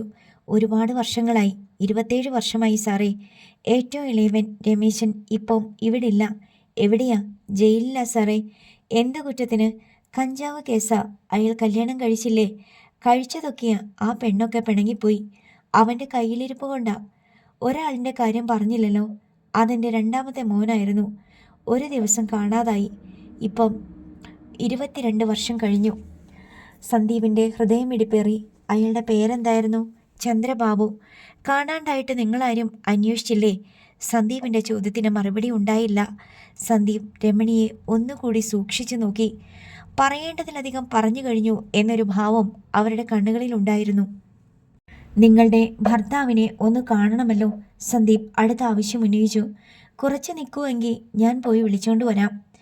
നിൽക്കാം, കണ്ടിട്ടേ പോണുള്ളൂ. രമണി പലകത്തട്ടികൾക്കപ്പുറത്ത് മറഞ്ഞു. സന്ദീപ് ഫോൺ എടുത്ത് രാജഗോപാലിനെ വിളിച്ചു. അങ്കിളെ, വീട് കണ്ടുപിടിച്ചു. ഞാനും ജീപ്പിൻ്റെ ഡ്രൈവറും കൂടെ നടന്നു പോകുന്ന വഴിയുണ്ടല്ലോ, അതിലെ ഇങ്ങോട്ട് വാ. ജീപ്പ് ഡ്രൈവറെ ഞാൻ അങ്ങോട്ട് പറഞ്ഞയക്കാം. രാജഗോപാലിനെ വിവരം അറിയിച്ച ശേഷം സന്ദീപ് ഔസേപ്പച്ചനെയും കിഷോറിനെയും വിളിച്ചു. അവരെ കൂട്ടിക്കൊണ്ടുവരാൻ ജീപ്പ് ഡ്രൈവറെ അയച്ചു. വീടിൻ്റെ പിന്നാമ്പുറത്ത് വെള്ളം എടുക്കുന്ന ഒരു ഓലിയും അതിന് തൊട്ട് താഴെ വലിയൊരു പാറക്കെട്ടും ഉണ്ടായിരുന്നു. വീടിന് ചുറ്റും നടന്ന പൈലിക്കുഞ്ഞാണ് അത് സന്ദീപിനെ കാട്ടിക്കൊടുത്തത്. പൈലിക്കുഞ്ഞിനൊപ്പം സന്ദീപ് പരന്നു കിടന്ന പാറക്കെട്ടിന് മീതെ ചെന്നു. അവിടെ കപ്പ വാട്ടി ഉണക്കാനിട്ടിരുന്നു. സാറേ, വെളുമ്പത്തോട്ട് പോകണ്ട, ഭയങ്കര താഴ്ചയപ്പുറത്ത്. പൈലിക്കുഞ്ഞ് മുന്നറിയിപ്പ് നൽകി. സംഗതി ശരിയായിരുന്നു. 50-60 അടി താഴ്ചയിൽ വള്ളിപ്പടർപ്പുകളും ചോലമരങ്ങളുമാണ് താഴെ. അവിടം പെരിയാറിൻ്റെ തീരമാണ്. ചേട്ടാ! താഴെ എവിടെയോ നിന്ന് രമണിയുടെ വിളിയൊച്ച സന്ദീപ് കേട്ടു. ചേട്ടാ, ചേട്ടൻ എവിടെയാ? സന്ദീപ് അല്പം കൂടി പാറപ്പരപ്പിലൂടെ നീങ്ങി താഴേക്ക് നോക്കി. പെരിയാറിൻ്റെ കരയിലെ ഒരു പാറയ്ക്ക് മുകളിൽ നിന്ന് രമണി ശേഖരൻകുട്ടിയെ വിളിക്കുന്നത് അവൻ കണ്ടു. താഴത്തെ കാഴ്ച വിസ്തൃതമാണ്. ചിന്നാറും പെരിയാറും സംഗമിക്കുന്ന സ്ഥലം. 2 പുഴയിലും നീരൊഴുക്ക് നാമമാത്രമാണ്. അവിടവിടെ കയങ്ങളിലും കുഴികളിലും പച്ച നിറത്തിൽ വെള്ളം കെട്ടിക്കിടക്കുന്നു. ഇത്രയുള്ളോ പെരിയാറ്? സന്ദീപ് പൈലിക്കുഞ്ഞിനോട് ചോദിച്ചു. ഇടുക്കി അണ കെട്ടിയപ്പം പെരിയാറ് തീർന്നില്ലേ സാറേ? പെരിയാറ്റിൻ വെള്ളം ഒഴുകണമെങ്കിൽ മഴക്കാലം വരണം. മറ്റേ പുഴയിലും വെള്ളമൊഴുക്ക് കാണാനില്ലല്ലോ. അതും വറ്റിപ്പോകുന്നതാ. ജൂൺ മാസം മുതൽ ഡിസംബർ ജനുവരി വരെയൊക്കെ ഇഷ്ടം പോലെ വെള്ളമുണ്ട്. വേനലാകുമ്പോൾ എല്ലാം വറ്റിപ്പോകും. പൈലിക്കുഞ്ഞ് വെളിപ്പെടുത്തി. രമണിയെ, നീ എന്തോന്നിനാടി വിളിച്ചു പോകുന്നേ? പെരിയാറിൻ്റെ ഭീമാകാരമായ ഉരുളൻ പാറകൾക്കിടയിൽ നിന്ന് ഒരു പുരുഷ ശബ്ദം കേട്ടു. അല്പം കഴിഞ്ഞപ്പോൾ പാറകൾക്കിടയിലൂടെ ചെറുവലയും ചൂണ്ടയും ഒക്കെയായി ഒരു കറുത്ത മനുഷ്യൻ രമണി നിൽക്കുന്ന പാറക്കെട്ടിന് അടുത്തേക്ക് നടന്നു വരുന്നതും സന്ദീപ് കണ്ടു. വില്ലേജിൽ നിന്ന് സാറുമാർ വന്നേക്കുന്നു. രമണി തെല്ലുറക്കെ പറഞ്ഞു. എന്നാത്തിന് വന്നതാ? ആ, എനിക്കറിയാൻ മേല. ചേട്ടനെ കാണണമെന്ന് പറഞ്ഞു. വല്ല കണക്കെടുപ്പിനുമായിരിക്കും. ശേഖരൻകുട്ടി അടുത്തേക്ക് വരുംതോറും രമണിയുടെ ഒച്ച താഴ്ന്നു. രമണി പാറയുടെ മീതെ നിന്ന് ഇറങ്ങി. ശേഖരൻകുട്ടി ചോലമരത്തിൻ്റെ മറവിലായി. ഇനി കാണാൻ വയ്യ. സന്ദീപ് പിന്തിരിഞ്ഞു. അവർ തിരികെ വീടിൻ്റെ മുൻവശത്ത് ചെല്ലുമ്പോഴേക്കും രാജഗോപാലും അല്ലിമയും കിഷോറും ഔസേപ്പിച്ചനുമെല്ലാം അങ്ങോട്ട് നടന്നെത്തുന്നുണ്ടായിരുന്നു. സന്ദീപ്, നമ്മൾ ഉദ്ദേശിച്ച വീടും വീട്ടുകാരുമാണോ? രാജഗോപാൽ ചോദിച്ചു. അത് പിന്നെ ശേഖരൻകുട്ടി രമണി ചന്ദ്രബാബുവിനെ കാണാതായതും കൃത്യമായിട്ട് പറഞ്ഞു. സന്ദീപ് പ്രതിവചിച്ചു. അവരെവിടെ? ഇപ്പോൾ വരും. ശേഖരൻകുട്ടി ചേട്ടനെ വിളിക്കാൻ പോയേക്കുവാ. അവർ സംസാരിച്ചുകൊണ്ട് മുറ്റത്ത് നിൽക്കുമ്പോൾ തന്നെ രമണി എന്ന സ്ത്രീയും ശേഖരൻകുട്ടി എന്ന മെലിഞ്ഞ വൃദ്ധനും കൂടി വീടിന്റെ പിന്നാമ്പുറത്ത് നിന്ന് മുൻഭാഗത്തേക്ക് വന്നു. വൃദ്ധന്റെ ഒരു കയ്യിൽ ചൂണ്ടക്കോലും മീൻ കൊറമ്പലും ഉണ്ടായിരുന്നു. മറ്റേ കയ്യിൽ വട്ടത്തിലുള്ള വീശുവല. അതിന്റെ ഒരറ്റത്ത് തൊങ്ങലുകൾ ഞാത്തിയതുപോലെ ഡസൻ കണക്കിന് കറുത്തീയ കട്ടകൾ. മീൻ കൊറമ്പലിൽ പല വലിപ്പത്തിലുള്ള ചെറുമീനുകൾ. ഏറ്റവും വലുതിന് അയലയുടെ വലിപ്പമേയുള്ളൂ. ശേഖരമാമ, ഔസേപ്പച്ചൻ വിളിച്ചു. ശേഖരൻകുട്ടി സംശയഭാവത്തിൽ ഓരോരുത്തരെയും മാറി മാറി നോക്കി. അല്ലിമയുടെ മുഖത്ത് ആ ക്ഷീണിച്ച നോട്ടം നിമിഷങ്ങളോളം തങ്ങി നിന്നു. അല്ലിമ ഒരല്പം പകച്ചു. അവൾ പെട്ടെന്ന് സന്ദീപിനെ നോക്കി. ഇതാണ് നമ്മൾ അന്വേഷിച്ചു നടന്ന കണിയാമ്പറമ്പിൽ ശേഖരൻകുട്ടി, ചന്ദ്രബാബുവിൻ്റെ അച്ഛൻ. സന്ദീപ് അവൾക്ക് പരിചയപ്പെടുത്തി. ഇക്കുറി ശേഖരൻകുട്ടിയാണ് അന്താളിപ്പിലായത്. ചന്ദ്രബാബുവിനെക്കുറിച്ചുള്ള പരാമർശം ഈർച്ചവാൾ പോലെ അയാളുടെ സ്മരണകളെ കീറിപ്പിണർന്നു വെച്ചു. അല്ലിമ്മ വീണ്ടും നോക്കി. ചന്ദ്രബാബുവിൻ്റെ അച്ഛൻ, തൻ്റെ മുത്തച്ഛൻ. ഇത് ചന്ദ്രബാബുവിൻ്റെ അമ്മ രമണി. ശേഖരൻകുട്ടിയുടെ അരികിൽ നിന്ന സ്ത്രീയെയും സന്ദീപ് പരിചയപ്പെടുത്തി. രണ്ടുപേരുടെയും നോട്ടം തന്നിലാണെന്ന് അല്ലിമ കണ്ടു. അവരുടെ കണ്ണിൽ വേർതിരിച്ചെടുക്കാനാവാത്ത എന്തൊക്കെയോ സംശയങ്ങൾ. ചന്ദ്രബാബുവിൻ്റെ അമ്മ തൻ്റെ മുത്തശ്ശിയാണല്ലോ എന്ന് അല്ലിമ ഓർത്തു. പക്ഷേ തീർത്തും അപരിചിതരായ രണ്ട് മനുഷ്യർ. അല്ലിമയ്ക്ക് പ്രത്യേകിച്ച് ഒരു വികാരവും തോന്നിയില്ല. ഇങ്ങനെയൊന്നുമല്ല ഈ കൂടിക്കാഴ്ച അവൾ സങ്കല്പിച്ചിരുന്നത്. അവളുടെ മനസ്സിലെ മുത്തശ്ശനും മുത്തശ്ശിയും കുറെ കൂടി സൗന്ദര്യമുള്ളവരും മൃദുല മനസ്കരും നോട്ടത്തിലും ഭാവത്തിലുമെല്ലാം കാരുണ്യം തുളുമ്പുന്നവരും സ്നേഹാർദ്രരുമായിരുന്നു. അവർ മോളെ എന്ന് വിളിച്ചാൽ അവൾ വിതുമ്പി പോകുമായിരുന്നു. ഇതങ്ങനെയൊന്നുമല്ല. പാറയിടുക്കിലെ കരിമരം പോലെ രണ്ട് മനുഷ്യർ. പതിറ്റാണ്ടുകളുടെ കാറ്റും മഴയും മഞ്ഞും വെയിലുമേറ്റ് കരുവാളിച്ച മുഖം. ദുരിതാനുഭവങ്ങളുടെ ഉലയിൽ ഊതിക്കാച്ചിയെടുത്ത് തല്ലി പദം വരുത്തിയ കാരിരുമ്പ് പോലെയുള്ള ശരീരം. പുഴയിൽ നിന്ന് കയറ്റം കയറി വന്നവർക്ക് വാർദ്ധക്യത്തിലും കിതപ്പൊന്നുമില്ല. നിങ്ങളൊക്കെ ആരാ? ശേഖരൻകുട്ടിയുടെ പരുക്കൻ ചോദ്യത്തിനു മുന്നിൽ സന്ദീപ് അല്പം പതറി. വില്ലേജിൽ നിന്ന് വന്നതല്ല എന്ന് ശേഖരൻകുട്ടി തിരിച്ചറിഞ്ഞുവെന്ന് സന്ദീപിന് മനസ്സിലായി. ചന്ദ്രബാബുവിനെ നിങ്ങൾക്ക് എങ്ങനെ അറിയാം? ശേഖരൻകുട്ടി സന്ദീപിനെ ചുഴിഞ്ഞു നോക്കി. ശേഖരമ്മാവൻ്റെ വൈഫ് പറഞ്ഞു 3 മക്കളുണ്ടെന്നും ഒരാളിൻ്റെ പേര് ചന്ദ്രബാബു എന്നാണെന്നും സന്ദീപ് വിശദീകരിച്ചു. വൃദ്ധൻ നിഷേധാർത്ഥത്തിൽ തലയാട്ടി. എന്നിട്ട് രമണിയുടെ കയ്യിലേക്ക് ചൂണ്ടക്കോലും വലയും മീൻ കൊറമ്പലും കൊടുത്തു. ഇതങ്ങോട്ട് കൊണ്ടുവയ്ക്ക്. രമണി അതെല്ലാം വാങ്ങി പലകത്തട്ടികൾക്കപ്പുറത്തെ കാണാമറയത്തേക്ക് പോയി. നമ്മൾ തമ്മി തേക്കുന്നണ്ടേ വെച്ച് കണ്ടിട്ടുണ്ട് ചേട്ടാ. എനിക്ക് ആളാരാണെന്ന് അറിയാൻ മേലെന്നേ ഉള്ളൂ, പൈലിക്കുഞ്ഞു പറഞ്ഞു. ഇപ്പം അറിയാവോ ഞാൻ ആരാണെന്ന്? ഇപ്പോഴും അറിയാൻ മേല, പക്ഷെങ്കിൽ ഒരു മുഖപരിചയം ഉണ്ടെന്ന് പറയുമായിരുന്നു. എന്നതാ നിങ്ങളുടെ ഉദ്ദേശം? ഉള്ള കാര്യം നേരെ ചൊവ്വേ തുറന്നു പറ. ശേഖരൻകുട്ടിയുടെ സ്വരം അല്പം കൂടി കടുത്തു. ശേഖരൻ മാമയോട് ആദ്യം പറയാനുള്ള കാര്യം, ഞങ്ങൾ നിങ്ങളുടെ ശത്രുക്കളല്ലെന്നാ. നിങ്ങളെ പല കാര്യത്തിലും സഹായിക്കാൻ കഴിയുന്നവരാ, സന്ദീപ് പറഞ്ഞു. എനിക്ക് നിങ്ങളുടെ ആരുടെയും സഹായം വേണ്ടെങ്കിലോ? ശേഖരൻകുട്ടി ചേർത്ത് നിന്നു. അങ്ങനെ പറയരുത് ശേഖരൻ മാമ. ഞങ്ങൾ വളരെ ബുദ്ധിമുട്ടിയാ ഈ വീട് അന്വേഷിച്ച് കണ്ടുപിടിച്ചത്. ആദ്യം ഞങ്ങൾ മണിമല വാട്ടർ ടാങ്കിന് സമീപം നിങ്ങൾ താമസിച്ചിരുന്ന കണിയാമ്പറമ്പ് ജംഗ്ഷനിലെ വീട്ടിൽ പോയി. പിന്നെ പുല്ലുപാറയ്ക്കടുത്ത് മുറിഞ്ഞപുഴ എന്ന സ്ഥലത്ത് നിങ്ങൾ താമസിച്ചിരുന്ന വീട്ടിൽ പോയി. അവിടെ നിന്നാണ് തിരക്കി പിടിച്ച് ഇവിടെ വന്നത്. ശേഖരൻകുട്ടിയുടെ നോട്ടം സന്ദീപിൻ്റെ കണ്ണുകളിൽ തന്നെ തറഞ്ഞു നിന്നു. അയാൾ ഒന്നും ചോദിക്കുന്നില്ലെങ്കിലും കണ്ണിൽ ചോദ്യങ്ങൾ വന്നു പോയിക്കൊണ്ടിരുന്നു. ഞങ്ങൾക്ക് ചന്ദ്രബാബുവിനെ കുറിച്ച് അറിയണം. ചന്ദ്രബാബുവിൻ്റെ ഭാര്യയായിരുന്ന മാളവികയെ പറ്റിയും അറിയണം. ശേഖരൻകുട്ടിയുടെ നോട്ടം കർക്കശമായി. നിങ്ങൾ ഏത് വഴിക്കാ വന്നത്? വണ്ണപ്പുറം വഴി ചേലച്ചുവട് വന്നിട്ട് അവിടുന്ന് മുരിക്കാശ്ശേരി തേക്കുന്നണ്ട്, സന്ദീപ് പറഞ്ഞു. തിരിച്ചു പോകാനും ആ വഴി തന്നെയാ നല്ലത്. പള്ളിക്കുടിയിൽ ചെന്നിട്ട് ചപ്പാത്ത് കിടന്ന് പകുതി പാലം വഴിയും പോകാം. പക്ഷേ റോഡ് മോശമാ, വന്ന വഴിക്ക് തന്നെ വിട്ടു. ശേഖരൻകുട്ടി പലകത്തട്ടിനെ മറിച്ച് വരാന്തയിലേക്ക് കയറി. അവിടെ ഒന്ന് തിരിഞ്ഞു നിന്നു. മുറ്റത്ത് നിൽക്കുന്നവരെ ഒന്നുകൂടി നോക്കി. ഇവിടുന്ന് എന്നതെങ്കിലും കിട്ടുന്ന് വിചാരിച്ച് നിൽക്കണ്ട. അല്ല ശേഖരൻ മാമ, ഞങ്ങൾ ഉപദ്രവിക്കാൻ വന്നവരല്ല. മനസ്സിലായെന്നേ. ഞങ്ങൾക്ക് നിങ്ങളുടെ സഹായം വേണ്ട. പിന്നെന്താ? അയാൾ വാതിൽ കടന്ന് അകത്തേക്ക് പോയി. എന്തു ചെയ്യും? മർക്കട മുഷ്ടിക്കാരനാണല്ലോ. ഔസേപ്പ് ബച്ചൻ സന്ദീപിനോട് ചോദിച്ചു. സന്ദീപ് അല്പം ആലോചിച്ചു. എന്നിട്ട് പറഞ്ഞു, നിങ്ങൾ ഇവിടെ നിൽക്ക്, ഞാൻ ഒന്നുകൂടെ കണ്ടിട്ട് വരാം. സന്ദീപ് അല്ലിമയുടെ കൈ പിടിച്ചു. വാ, നമ്മുടെ സ്വന്തക്കാരാ, വിട്ടുകളയാൻ പറ്റില്ല. അവൻ അല്ലിമയെയും കൂട്ടി പലകത്തട്ടിക്കപ്പുറം മറഞ്ഞുകിടന്ന വരാന്തയിലേക്ക് കയറി. അവിടെ നിന്ന് തുറന്നു കിടന്ന വാതിലിലൂടെ അകത്തേക്ക് നോക്കി.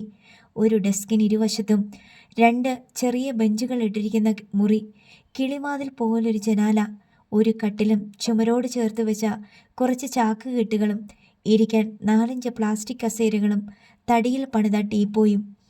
അത് അവിടുത്തെ ഊണുമുറിയും ഇരിപ്പുമുറിയും എല്ലാമാണെന്ന് സന്ദീപിന് തോന്നി. അവൻ അനുവാദം ഒന്നും ചോദിക്കാതെ നേരെ അകത്തേക്ക് കയറി. അടുക്കളവാതിലിൽ ശേഖരൻകുട്ടിയോട് അടക്കം പറഞ്ഞു നിന്ന രമണിയാണ് ആ കടന്നുകയറ്റം ആദ്യം കണ്ടത്. അവരുടെ നോട്ടം കണ്ട് പുറംതിരിഞ്ഞു നിന്ന ശേഖരൻകുട്ടി സന്ദീപിൻ്റെയും അല്ലിമയുടെയും നേർക്ക് തിരിഞ്ഞു. ആരോട് ചോദിച്ചിട്ടാ? എന്നാ കാര്യം? ശേഖരൻ മാമ, ഞങ്ങൾ അന്യരല്ല. അത് പറയാൻ വയസ്സായി. ശേഖരൻകുട്ടി ഇടയ്ക്ക് കയറി. ഇനി കുറച്ച് ആയുസ് കൂടിയേ ഉള്ളൂ, ജീവിച്ചു പൊയ്ക്കോട്ടെ. മാളവികയുടെ ബന്ധുവാ ഞാൻ. എൻ്റെ അച്ഛൻ്റെ കസിനായിരുന്നു മാളവിക, അച്ഛൻ്റെ അമ്മയുടെ അനുജത്തിയുടെ മകൾ. നിങ്ങളുടെ മകൻ ചന്ദ്രബാബു രജിസ്റ്റർ വിവാഹം ചെയ്തവൾ. സന്ദീപ് അവരെ വിഷയത്തിലേക്ക് കൊണ്ടുവരാൻ ശ്രമിച്ചു. ചന്ദ്രബാബുവിനെ കാണാതായ ശേഷവും മാളുവിനെ നിങ്ങളല്ലേ സംരക്ഷിച്ചത്? ഗർഭിണിയായിരുന്ന മാളു നിങ്ങളുടെ കൂടെയല്ലേ താമസിച്ചിരുന്നത്? ഞങ്ങൾക്കതൊന്നും ഓർക്കണ്ട, ഓർപ്പിക്കുകയും വേണ്ട. കഠിന നിരാസത്തിൻ്റെ സ്വരത്തിൽ ശേഖരൻകുട്ടി പിറുപിറുത്തു. ശേഖരൻ മാമ, ഇവിടെ നോക്ക്. അല്ലിമയുടെ തോളത്ത് പിടിച്ചുകൊണ്ട് സന്ദീപ് പറഞ്ഞു. ഇതാരാണെന്നറിയോ? ഞാൻ പരിചയപ്പെടുത്തിയില്ലല്ലോ. നിങ്ങളുടെ മകൻ ചന്ദ്രബാബുവിൻ്റെ മോളാണിത്. മാളവിക പ്രസവിച്ച കുട്ടി, നിങ്ങളുടെ കൊച്ചുമകൾ. രമണിയുടെ മുഖത്തായിരുന്നു ആദ്യത്തെ ഉൾക്കിടലം കണ്ടത്. വായ അല്പം തുറന്ന് കണ്ണുകൾ മിഴിഞ്ഞ് പരിസരം മറന്ന് ആ സാധു സ്ത്രീ അല്ലിമയെ തന്നെ പകച്ചു നോക്കി. നിങ്ങളെ കാണാൻ വേണ്ടിയാ ഇവൾ വന്നത്, ഇവളുടെ മുത്തച്ഛനെയും മുത്തശ്ശിയെയും. അപ്പോൾ നിങ്ങൾ ഇങ്ങനെയാണോ ചെയ്യേണ്ടത്? ശേഖരൻകുട്ടിക്ക് ഇപ്പോഴും വിശ്വാസം വന്നിട്ടുണ്ടായിരുന്നില്ല. അയാൾ ഒരു ചുഴലിക്കാറ്റിൽ അകപ്പെട്ടതുപോലെ നിന്നു. രമണി ഇരു കൈകൊണ്ടും തൻ്റെ മുഖം പാതി മറച്ചു. മിണ്ടാപ്രാണിയുടെ എന്ന പോലെ അവരുടെ കണ്ണിൽ നിന്ന് 2 നീർച്ചാൽ ഒലിച്ചിറങ്ങി. ശബ്ദമോ ചലനമോ ഒന്നുമില്ല. അടുത്തേക്ക് ചെല്ല്, മനുഷ്യരാ, സന്ദീപ് അല്ലിമയോട് പറഞ്ഞു. അല്ലിമ വീർപ്പുമുട്ടലോടെ രമണിയുടെ മുന്നിൽ ചെന്ന് നിന്നു. വൃദ്ധയുടെ വിരലുകൾ വിറകൊള്ളുന്നത് അല്ലിമ കണ്ടു. അവരുടെ കൈത്തണ്ടയിൽ മൃദുവായി പിടിച്ച് അല്ലിമ അലിവോടെ വിളിച്ചു, മുത്തശ്ശി. നേരിയ ഒരു തേങ്ങൽ അവൾ കേട്ടു. രമണി കൈ വിടുവിച്ചു. ഒരു ചുവട് പിന്നോട്ട് മാറി തിരിഞ്ഞ് അടുക്കളയിലേക്ക് പോയി. അടുത്ത നിമിഷം ഏതോ ഇരുണ്ട കോണിൽ നിന്ന് ഒരു ദീനരോദനം കേൾക്കായി. അല്ലിമ പരിഭ്രമം കൊണ്ടും സങ്കടം കൊണ്ടും വീർപ്പുമുട്ടി നിന്നു. ചുവന്ന ജീപ്പ് കാർ ഗേറ്റ് കടന്നു വന്ന് കാർ പോർച്ചിന് സമീപം നിന്നു. ഹരീന്ദ്രൻ ഡോർ തുറന്നിറങ്ങി. മറുവശത്ത് നിന്ന് ഹേമചന്ദ്രനും ബാലകൃഷ്ണ മേനോൻ അവരുടെ വരവ് പ്രതീക്ഷിച്ച് സിറ്റൗട്ടിൽ തന്നെ ഉണ്ടായിരുന്നു. ഹരീന്ദ്രനും ഹേമചന്ദ്രനും സിറ്റൗട്ടിലേക്ക് കയറി വന്നു. എന്തെങ്കിലും വിവരം കിട്ടിയോ? ബാലകൃഷ്ണ മേനോൻ ചോദിച്ചു. മുരിക്കാശ്ശേരി പോലീസിന് അറിയില്ലെന്നാ പറഞ്ഞത്. ഹേമചന്ദ്രൻ പറഞ്ഞു. അറിയില്ലെന്ന് പറഞ്ഞാൽ അവരുടെ ജോലി തീർന്നല്ലോ. ഡെഡിക്കേഷൻ എന്ന് പറയുന്ന സംഗതി ഒരുത്തനുമില്ല. അവര് പെരിയാർ വാലി മുഴുവൻ അന്വേഷിച്ചെന്നാ പറയുന്നേ. നിനക്കറിഞ്ഞൂടെ ഹേമചന്ദ്ര കറക്റ്റ് സ്പോട്ട്? നീയും ഹരിയും കൂടെ പോയിട്ടുള്ളതല്ലേ? ബാലകൃഷ്ണ മേനോൻ നീരസം പൂണ്ടു. അതൊക്കെ എന്നാ? 10-20 വർഷം മുമ്പ്. ഏതൊക്കെയോ മല കയറി ഇറങ്ങി കാട്ടുവഴിയൊക്കെ നടന്ന്. അതൊക്കെ ഓർത്തിരിക്കാൻ ആരെ കൊണ്ട് പറ്റും? പെരിയാർ വാലി എന്നുള്ള പേര് മാത്രം ഓർമ്മയിലുണ്ട്, ഹേമചന്ദ്രൻ പറഞ്ഞു. അവിടുത്തെ കുന്നും മലഞ്ചെരിവും റോഡുമെല്ലാം ഏതാണ്ട് ഒരുപോലിരിക്കും, ഹരീന്ദ്രൻ പറഞ്ഞു. വണ്ടി ഓടിച്ചുകൊണ്ടിരിക്കുമ്പോൾ ചുമ്മാ വളവ് തിരിച്ചുകൊണ്ടിരിക്കാന്നല്ലാതെ നമുക്ക് സ്ഥലം ഏതാണെന്നോ എവിടെ എത്തിയെന്നോ ഒന്നും മനസ്സിലാവത്തില്ല. പോലീസ് അന്വേഷിച്ചിട്ടും കണ്ടുപിടിക്കാൻ പറ്റിയില്ലെങ്കിൽ എന്താ അതിനർത്ഥം? അവരവിടെ നിന്ന് മറ്റെവിടേക്കെങ്കിലും പോയി കാണുമോ? ബാലകൃഷ്ണ മേനോൻ സംശയം പ്രകടിപ്പിച്ചു. നമ്മുടെ ഭാഗത്താ തെറ്റുപറ്റിയത്. നമ്മൾ അവരെ വിട്ടുകളഞ്ഞു. നമ്മുടെ റഡാറിൽ തന്നെ നിർത്തേണ്ടതായിരുന്നു, ഹേമചന്ദ്രൻ പറഞ്ഞു. ഭാസി അമ്മാമ ലാൻഡ് ചെയ്തോ? ഹരീന്ദ്രൻ ചോദിച്ചു. ഉച്ചയ്ക്ക് എത്തുമെന്നല്ലേ പറഞ്ഞിരുന്നത്? മദ്രാസിന്ന് മോർണിംഗ് ഫ്ലൈറ്റിന് പോന്നു. 9:30 നെടുമ്പാശ്ശേരി എത്തി. എയർപോർട്ടിൽ എൻ്റെ കാർ വെയിറ്റ് ചെയ്യുന്നുണ്ടായിരുന്നു. 12 മണിക്ക് ഇവിടെ എത്തിയേക്കും, ബാലകൃഷ്ണ മേനോൻ പറഞ്ഞു. അവർ മൂവരും വീടിനുള്ളിലേക്ക് കയറിപ്പോയി. കുറച്ചു കഴിഞ്ഞ് ഹേമചന്ദ്രൻ്റെ ഫോണിലേക്ക് ഒരു കോൾ വന്നു. ഹേമചന്ദ്രൻ ഫോൺ എടുത്തു. ഹലോ. ഹലോ സർ, മുരിക്കാശ്ശേരി സ്റ്റേഷനിൽ നിന്ന് SHO എൽദോസ് ആണ്. ആ പറ, എന്തെങ്കിലും കിട്ടിയോ? സർ, ആ ഫോർച്യൂണറിൽ ഒരു ടീം എറണാകുളത്ത് നിന്ന് വന്ന് പെരിയാർ വാലിക്ക് പോയതായി വിവരം കിട്ടിയിട്ടുണ്ട്. ഫോർച്യൂണർ? അപ്പോൾ അവർ തന്നെ. ഫോളോ ദം. നിങ്ങൾക്ക് കഴിയാത്തതൊക്കെ അവർ കണ്ടുപിടിക്കും. എന്താ സാർ ചെയ്യേണ്ടത്? ചാർജ് എന്തെങ്കിലും ഉണ്ടോ സാർ? പറയാം. ആദ്യം അവർ എവിടെയുണ്ടെന്ന് കണ്ടുപിടിക്ക്. എന്നിട്ട് പിടിച്ച് സ്റ്റേഷനിൽ കൊണ്ടുപോവാ. സാർ, ചാർജ് എന്തെങ്കിലും? എൻ്റെ കാറാണത്. കംപ്ലൈൻറ്റ് കിട്ടിയിട്ടുണ്ടെന്ന് പറഞ്ഞ് കസ്റ്റഡിയിലെടുത്തോ. മോഷണക്കുറ്റം തന്നെ ചാർജ് ചെയ്തോ? Sir, okay. കസ്റ്റഡിയിലെടുത്തിട്ട് വിളിക്ക്. ശരി സാർ. ബാക്കി അപ്പോൾ പറയാം. Okay sir. Okay. Hemachandran call cut ചെയ്തു. എന്നിട്ട് ബാലകൃഷ്ണ മേനോനോട് പറഞ്ഞു, ആ പന്നിയുടെ മോൻ അവിടെ എത്തിക്കഴിഞ്ഞു. സന്ദീപ്? ബാലകൃഷ്ണ മേനോൻ നെറ്റിച്ചൊളിച്ചു. ആ അതെ. അവനൊക്കെ ഇതെങ്ങനെ കണ്ടുപിടിക്കുന്നെന്നാ ഞാൻ ആലോചിക്കുന്നേ. ഹേമചന്ദ്രൻ കലി പൂണ്ട് എഴുന്നേറ്റു. അവനെ കസ്റ്റഡിയിലെടുത്തിട്ട് എന്ത് ചെയ്യാനാ? ഹരീന്ദ്രൻ ചോദിച്ചു. ആലോചിക്കണം. തനിക്കും ഉണ്ടല്ലോ തല. ഹേമചന്ദ്രൻ ദേഷ്യപ്പെട്ടു. കാർ മോഷണം ചാർജ് ചെയ്താൽ പൊളിഞ്ഞു പോവില്ലേ? കോട്ടയം എസ്.പിയുടെ ഓർഡർ അവർ കൊണ്ടുവരും. അത് തൽക്കാലത്തേക്ക് പറഞ്ഞതാ. വേറെ എന്തെങ്കിലും ആലോചിക്കണം. അവർ സംസാരിച്ചു കൊണ്ടിരിക്കുമ്പോൾ തന്നെ ഗേറ്റിൽ നിന്ന് കാറിൻ്റെ ഹോൺ കേട്ടു. ഭാസിയേട്ടൻ എത്തിയെന്ന് തോന്നുന്നു. ബാലകൃഷ്ണ മേനോൻ പിറുപിറുത്തു. എന്നിട്ട് ഹാളും ലിവിംഗ് റൂമും കടന്ന് സിറ്റൗട്ടിലേക്ക് പോയി. ബാലകൃഷ്ണ മേനോൻ്റെ നിഗമനം ശരിയായിരുന്നു. ഭാസ്കര മേനോനും മകൻ മധുചന്ദ്രനും തങ്കവും ബെൻസ് കാറിൽ നിന്ന് ഇറങ്ങുന്നു. ഡ്രൈവർ ഭവ്യതയോടെ ഡോർ തുറന്നു പിടിച്ചു നിൽക്കുന്നു. വോക്കിംഗ് സ്റ്റിക്ക് ഊന്നിക്കൊണ്ടാണ് ഭാസ്കര മേനോൻ സിറ്റൗട്ടിലേക്ക് കയറി വന്നത്. ഭാസിയേട്ടാ, യാത്ര സുഖമായിരുന്നല്ലോ. ബാലകൃഷ്ണ മേനോൻ ജ്യേഷ്ഠനോട് കുശലാന്വേഷണം നടത്തി. ഈ പ്രായത്തിലോ?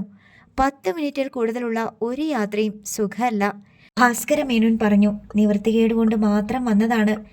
എന്തൊക്കെയാണ് ബാല ഇവിടെ നടക്കുന്നത്? എനിക്ക് ജയിലിൽ കിടന്ന് അന്ത്യശ്വാസം വലിക്കേണ്ടി വരുമോ? ഭാസിയേട്ടൻ എന്തിനാ പേടി? ഭാസിയേട്ടൻ ഒരു കുറ്റവും ചെയ്തിട്ടില്ലല്ലോ. എന്നെ ഹെൽപ്പ് ചെയ്തു, അത്രയല്ലേ ഉള്ളൂ. ആ കുഞ്ഞിൻ്റെ കാര്യത്തിൽ ഞാൻ പെട്ടുപോവില്ലേ ബാല? അത് മാത്രമല്ലല്ലോ, മാളുവിനെ ഹോസ്പിറ്റലിൽ കൊണ്ടുപോയത് മധുവും തങ്കവും ചേർന്നാണ്. തങ്കത്തിൻ്റെ പേരിലാണ് ഹോസ്പിറ്റൽ റെക്കോർഡ്സ്. ഡെലിവറി കഴിഞ്ഞ് മാളുവിനെ ഡിസ്ചാർജ് ചെയ്ത് കൊണ്ടുവന്നതും താമസിപ്പിച്ചതും എൻ്റെ വീട്ടിൽ. എൻ്റെ സെർവൻറ്റിൻ്റെ കയ്യിലാണ് കുഞ്ഞിനെ ഡിസ്പോസ് ചെയ്യാൻ കൊടുത്തയച്ചത്. ഞാനിതിനൊന്നും ഉത്തരം പറയണ്ടേ? ഭാസിയേട്ടാ, അതെല്ലാം ഞങ്ങൾക്ക് വിട്. മധു, തങ്കം, വാ, എല്ലാവരും നിങ്ങളെ വെയിറ്റ് ചെയ്യുക. ബാലകൃഷ്ണ മേനോൻ അവരെ കൂട്ടിക്കൊണ്ട് പഴയ തറവാടും പുതിയ കെട്ടിടവും തമ്മിൽ സംയോജിപ്പിക്കുന്നിടത്ത് നടുത്തളത്തിലേക്ക് പോയി. അവിടെ സംസാരിച്ചു കൊണ്ടിരുന്ന ഹേമചന്ദ്രനും ഹരീന്ദ്രനും ഉപചാരപൂർവ്വം എഴുന്നേറ്റു. ഭാസിയമ്മാമേ, നമസ്കാരം, ഹേമചന്ദ്രൻ പറഞ്ഞു. ഹരീന്ദ്രനും അത് ഏറ്റുചൊല്ലി. മധുവേട്ട, ആൻറ്റി ഇരിക്കെ. ഹേമചന്ദ്രൻ അവർക്ക് ഇരിപ്പിടങ്ങൾ കാട്ടിക്കൊടുത്തു. കാറിൽ ലഗേജുണ്ട്, മധുചന്ദ്രൻ പറഞ്ഞു.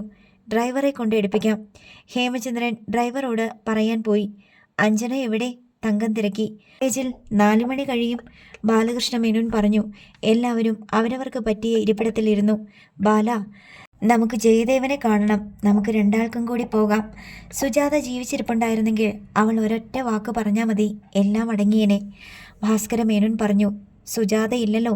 ഞാനും ഹേമചന്ദ്രനും കൂടി ഹരിപ്പാട്ട് പോയി 2 തരത്തിലും പറഞ്ഞു നോക്കിയതാ. പക്ഷേ ജയദേവൻ നമ്മളെയൊന്നും മുമ്പ് കണ്ടിട്ടില്ലാത്ത മാതിരി. അവനെ കണ്ടില്ലേ? പത്ര റിപ്പോർട്ടർ. അവനാണല്ലോ പാഷാണത്തിൽ ക്രമി. അവൻ്റെ സൂക്കേടയെല്ലാം, ബാലകൃഷ്ണ മേനോൻ പറഞ്ഞു. ഡ്രൈവർ 2 ട്രോളി ബാഗ് ഉരുട്ടിക്കൊണ്ടുവന്ന് നടുത്തളത്തിൽ നാട്ടി നിർത്തി. പുറകെ ഹേമചന്ദ്രനും ഒരു ബാഗ് ഉരുട്ടിക്കൊണ്ടു വരുന്നുണ്ടായിരുന്നു. അവൻ എന്തെങ്കിലും കൊടുത്താലോ? ചോദിക്കുന്ന പണം കൊടുക്കാം, അല്ലെങ്കിൽ ഏതെങ്കിലും പ്രോപ്പർട്ടി. എങ്ങനെയെങ്കിലും തലയുരണ്ടേ? തങ്കം പറഞ്ഞു. അവന് കൊടുക്കാനുള്ളത് ഞാൻ കൊടുത്തോളാം, നിങ്ങളാരും തല പുകയ്ക്കണ്ട. അവന് വേണ്ടത് പാസ്പോർട്ടാ, ഹേമചന്ദ്രൻ പറഞ്ഞു. പാസ്പോർട്ടോ? അതൊക്കെ അവൻ എടുത്തിട്ടുണ്ടാവില്ലേ? അത് ഈ ലോകത്ത് സഞ്ചരിക്കാനുള്ളതാ, മറുലോകത്ത് പോകാനുള്ള പാസ്പോർട്ടിൻ്റെ കാര്യമാണ് ഞാൻ പറഞ്ഞത്. ഛേ, ഭാസ്കര മേനോൻ മുഖം വെട്ടിച്ചു. ആദ്യം ഇത് സോൾവ് ചെയ്യൂ ഹേമചന്ദ്ര. നീ വേറൊരെണ്ണം കൂടി ക്രിയേറ്റ് ചെയ്യാനാണോ നോക്കുന്നത്? ചില കേസുകൾ ഇങ്ങനെയേ സോൾവ് ചെയ്യാൻ പറ്റൂ. ആ പന്നിയെ പറഞ്ഞു തിരുത്താൻ പറ്റുമോ? ഇല്ല. അവൻ വേട്ടപ്പട്ടിയെ പോലെ പുറകെ നടക്കുക.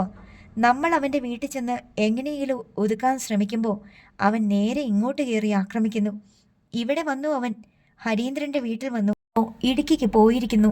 മാളുവിനെ പണ്ട് നമ്മൾ പിടിച്ചെടുത്തോണ്ട് പോന്ന വീട്ടിൽ. ഇപ്പോൾ നമ്മൾ ഈ സംസാരിച്ചുകൊണ്ടിരിക്കുന്ന നേരത്ത് അവൻ അവിടെ ഉണ്ട്. അവന് എന്താ ചെയ്യണ്ടേ? ഹേമചന്ദ്രൻ രോഷാകുലനായി.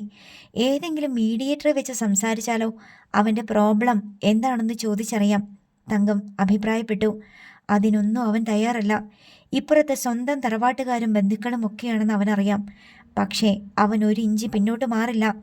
ഇതൊക്കെ അന്വേഷിച്ച് കണ്ടുപിടിച്ചിട്ട് അവൻ എന്ത് കിട്ടാനാണ്? തങ്കം ആശ്ചര്യം പ്രകടിപ്പിച്ചു.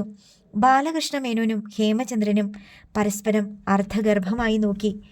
ഭാസിയേട്ടൻ്റെ ഭാഗത്ത് നിന്ന് വലിയ വീഴ്ച സംഭവിച്ചത്. ബാലകൃഷ്ണ മേനോൻ ജ്യേഷ്ഠനെ കുറ്റപ്പെടുത്തി. ഞാനെന്ത് ചെയ്തു? പൂണ്ടിയിൽ വെച്ച് അവനെ തടയാൻ പറ്റാതെ പോയതോ? ഭാസ്കര മേനോൻ മറു ചോദ്യമിട്ടു. അത് വേറൊരു പിഴ. നോക്കു ബാല, അവൻ ഞങ്ങളുടെ അടുത്തേക്കല്ല വന്നത്. ഹോട്ടലിൽ പോയി താമസിച്ചു. മധുവിൻ്റെ മോൻ പോലീസ് സ്റ്റേഷനിൽ വെച്ച് കണ്ടപ്പോഴാ അവൻ പൂണ്ടിയിലുണ്ടെന്ന് ഞങ്ങൾ അറിഞ്ഞത്. എന്തിനു വന്നതാണെന്ന് ചോദിച്ചപ്പോൾ അവൻ കള്ളം പറഞ്ഞു. പലതവണ വിളിച്ചിട്ട് അവൻ വീട്ടിൽ വന്നത്. ഇല്ലെങ്കിൽ നമ്മൾ ഇപ്പോഴും അറിയില്ല. എന്നിട്ട് പൂണ്ടിയിൽ വെച്ച് അവനെ വളഞ്ഞു പിടിക്കാൻ ഞങ്ങൾ അങ്ങേയറ്റം പരിശ്രമിച്ചതാ. ഞാൻ മുന്നറിയിപ്പ് തന്നതുകൊണ്ടല്ലേ ബാല ഇവിടെ നിങ്ങളൊക്കെ വിജിലൻ്റ് ആയത്? ഭാസ്കര മേനോൻ്റെ വിശദീകരണത്തിന് ആരും മറുപടി പറഞ്ഞില്ല.